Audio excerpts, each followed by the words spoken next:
नमस्कार, news India देख रहे हैं आप। मैं हूं आपके साथ नीतू गुप्ता। यूपी नगर निकाय चुनाव का पहला चरण तो पूरा हो गया, जिसमें मतदान के दौरान लोगों में काफी उत्साह नजर आया। हर उम्र हर तबके के लोग घर से बाहर निकलकर मतदान केंद्र पहुंचे और उन्होंने वोट किया।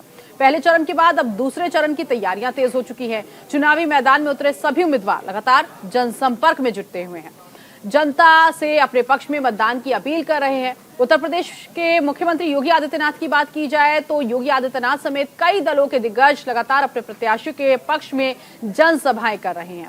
अब ऐसे में 11 मई को दूसरे चरण का निकाय चुनाव होना है, जिसको लेकर तैयारियां तेज कर दी गई हैं।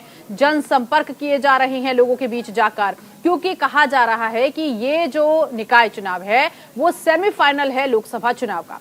इसमें जो हार जीत होगा वो कहीं ना कहीं लोकसभा चुनाव पर असर डालता हुआ नजर आएगा। ऐसे में देखना ये दिलचस्प है कि जब दोनों चरणों के चुनाव हो जाएंगे उसके बाद कौन सी पार्टी जो है वो जनता का विश्वास जीतने में कामयाब होती है और कौन सी जनाधार पाने में विफल रहती है। यानी कि 13 मई को जब नतीजे आएंगे तो उसके आधार पर पता चल पाएगा कि आखिर किस पार्टी का परचम लहराता है।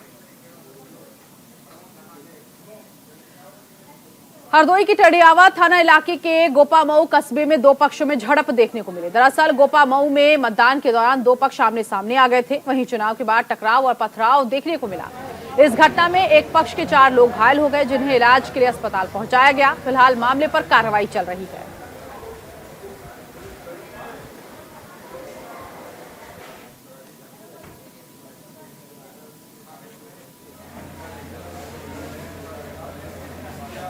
में आज मतदान था, नगर पंचायत का।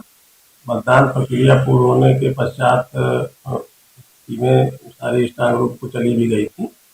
इसके बाद करीब 7:30 पौने 8 बजे के आसपास दो पक्ष आपसी चुनावी प्रतिद्वंदिता में आमने सामने आ गए थे और इनमें झगड़ा हुआ, जिसमें एक पक्ष द्वारा पथराव किया गया। इसमें 4 लोग दूसरे पक्ष के घायल हुए हैं।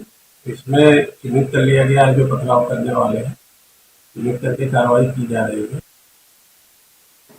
हरदोई से इस वक्त मनोज तिवारी मेरे सहयोगी जुड़ गए हैं इसी खबर पर आगे की जानकारी के लिए। मनोज, आखिर हुआ क्या? मतदान के दौरान दो पक्ष आपस में ही भिड़ गए, किस बात को लेकर ये आपस में मारपीट हुई, झड़प हुई? जी हाँ, बिल्कुल। देखिए, हरदोई में मतदान वैसे तो पूरी तरीके से पूरे जिले में शांतिपूर्वक संपन्न हुआ, लेकिन गोपामऊ की बात कर ली जाए तो गोपामऊ में करीब 10 दिन पहले, चुनाव से ठीक 10 दिन पहले, यहाँ पर जो 2 प्रत्याशी निर्दलीय और भारतीय जनता पार्टी के प्रत्याशी हैं, इनके बीच वाद विवाद हुआ था।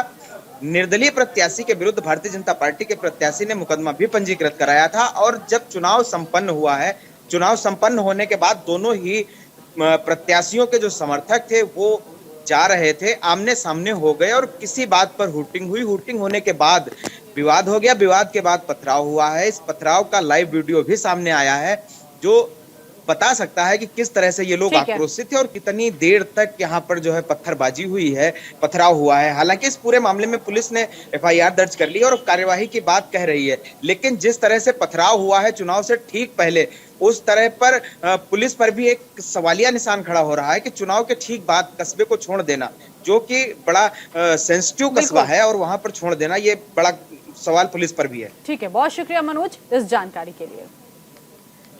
मैनपुरी की नगर पंचायत कुमसरा के नगला पजाबा मतदान केंद्र पर मतदाताओं ने गंभीर आरोप लगाए। यहां वोट डालने के लिए पहुंचे मतदाताओं ने बताया कि मतपत्र उनके हाथ से ले लिए गए। बूथ पर मौजूद एक एजेंट ने खुद ही उस पर मुहर लगाकर मत पेटी में डाल दिया। जब उन्होंने रोका तो ये कह दिया गया कि आप लोग वोट खराब कर देंगे। हाँ, पूरे बेहम्बर आते जब मेरे सामने ठोक रहे थे मार।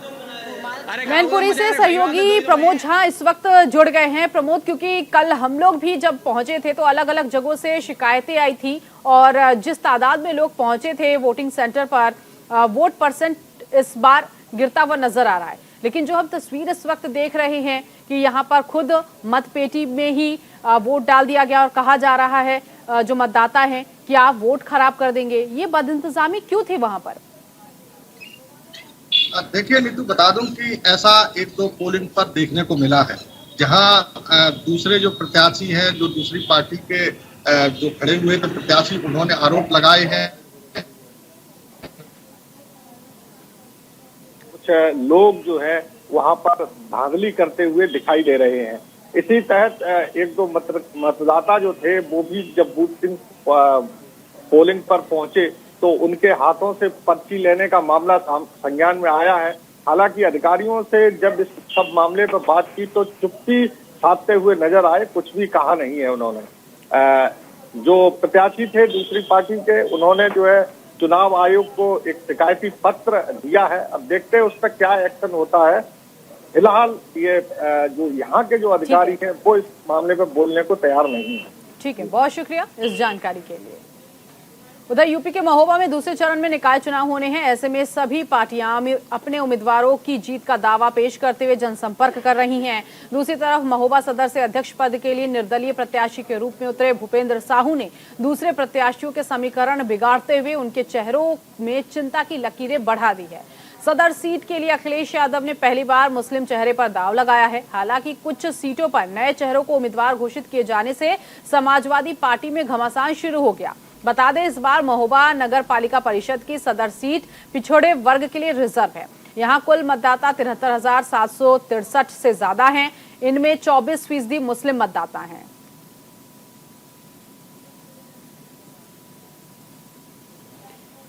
उधर महोबा से सहयोगी राशिद कुरैशी हमारे साथ जुड़ गए हैं।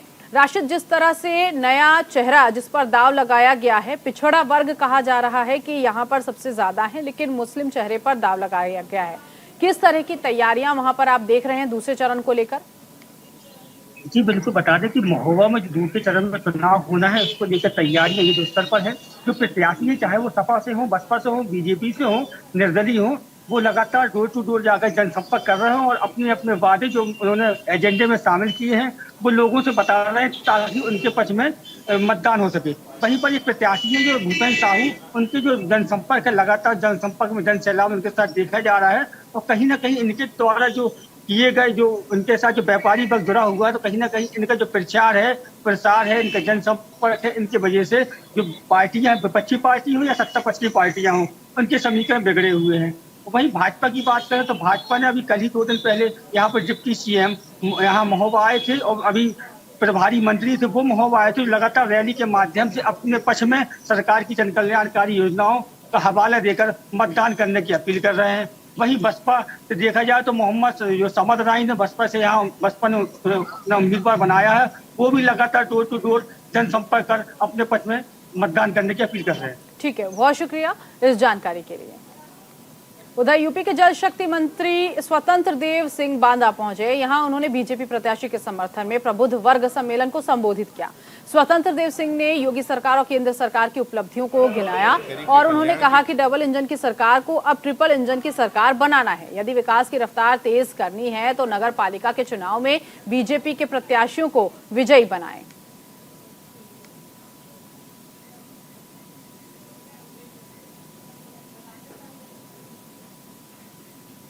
यूपी के मऊ के कोपागंज नगर पंचायत के चुनाव में राजनीतिक पार्टियों का आरोप प्रत्यारोप का दौर शुरू हो गया। नगर पंचायत कोपागंज के पूर्व चेयरमैन हिलाल अहमद अंसारी ने मौलाना अफरोज को लेकर विवादित बयान दिया। उन्होंने कहा कि तंत्र मंत्र और जादू टोना करने से वोट नहीं मिलते, इसे मौलाना अफरोज जैसे लोगों से जनता को दूर रहना चाहिए।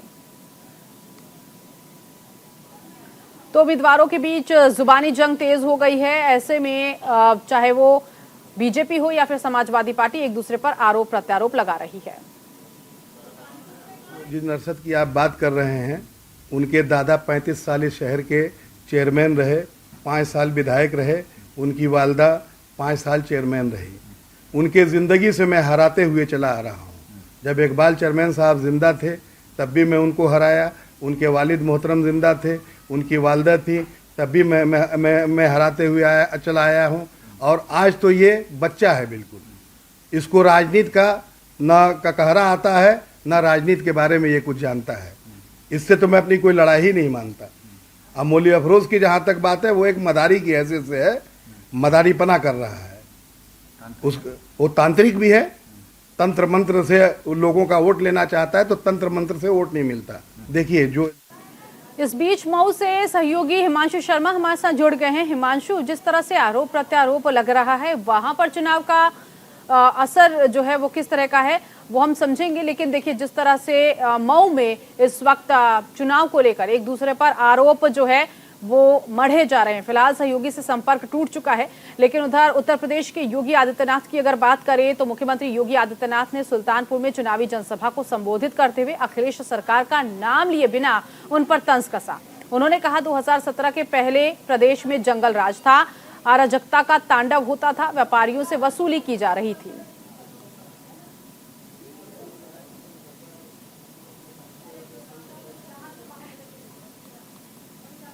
को आसानी से पारित करने में मदद मिलेगी। अन्यथा आप देखते होंगे आधा अधूरा बोर्ड जब होता है तो विकास के कार्यों का पैसा ही बंदर बांट देता है। ये पैसा जनता का पैसा है और डबल इंजन सरकार जो पैसा भेजेगी केंद्र और राज्य से, उस पैसे का सही इस्तेमाल हो सके इसके लिए इस बोर्ड को पूर्ण समर्थन प्राप्त होना चाहिए। फुल मेजॉरिटी का बोर्ड बनना चाहिए, पूर्ण बहुमत का बोर्ड बनना चाहिए। और पूर्ण बहुमत का बोर्ड बनेगा तो भाइयों बहनों विकास का एक भी पैसा अटकेगा नहीं। उधर कानपुर में निकाय चुनाव को लेकर व्यापारिक सम्मेलन में कैबिनेट मंत्री नंद गोपाल नंदी पहुंचे। इस दौरान व्यापारियों ने उनका जोरदार स्वागत किया। नंदी ने निकाय चुनाव से संबंधित बैठक करते हुए पार्टी को मजबूत करने की सभी से अपील की। उन्होंने इस निकाय चुनाव में बीजेपी के प्रचंड बहुमत से जीतने का दावा किया है।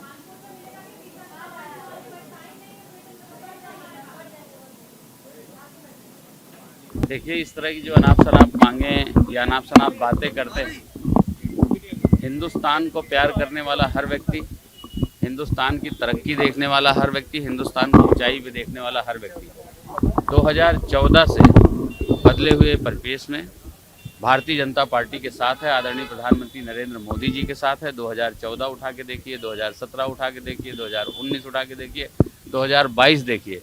तो ये जो लगातार प्रचंड बहुमत यूं ऐसे ग्राफ बढ़ा है, निश्चित रूप से मैं कह सकता हूं कि सबका साथ, सबका विकास और सबका विश्वास और सबका प्रयास सिर्फ नहीं ये नारा, ये है उद्देश्य हमारा, ये धरातल पर दिखाई दे रहा है। कांग्रेस बजरंग बली पे बैन लगाने की बात कर रही है, जनमानस ने उन पर ही बैन लगा दिया है और वो दिखाई पड़ रहा है। निकाय चुनाव के पहले चरण का मतदान समाप्त होने के बाद अब दूसरे चरण में होने वाले मतदान के लिए सभी राजनीतिक दलों ने अपनी ताकत झोंक दी है। ऐसे में आपके राज्यसभा सांसद अमेठी दौरे पर पहुंचे, जहां पर कई जगहों पर उन्होंने आप प्रत्याशियों के पक्ष में जनता से वोट की अपील की। इस दौरान उन्होंने बीजेपी सरकार पर जमकर निशाना साधा और कहा बीजेपी सरकार जनहित के मुद्दों पर ध्यान नहीं दे रही है।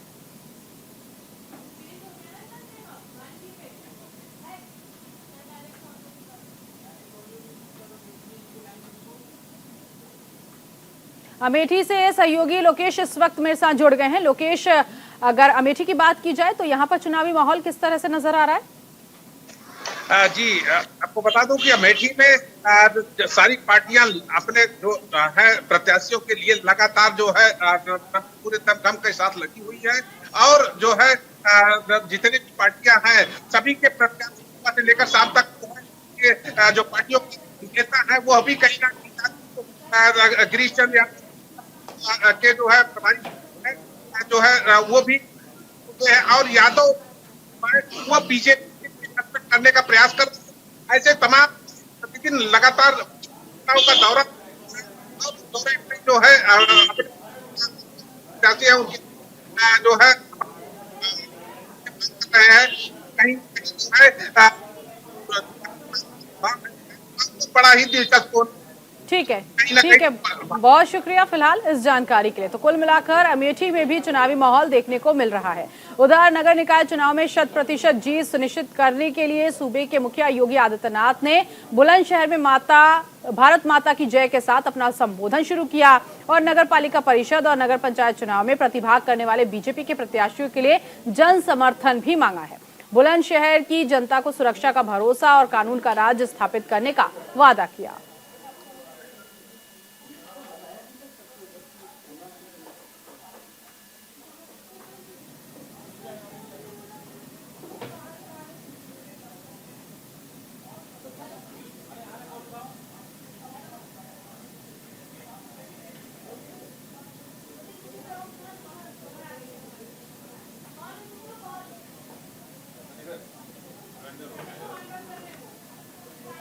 और इसी के साथ इस बुलेटिन में अभी के लिए बस इतना ही। नमस्कार।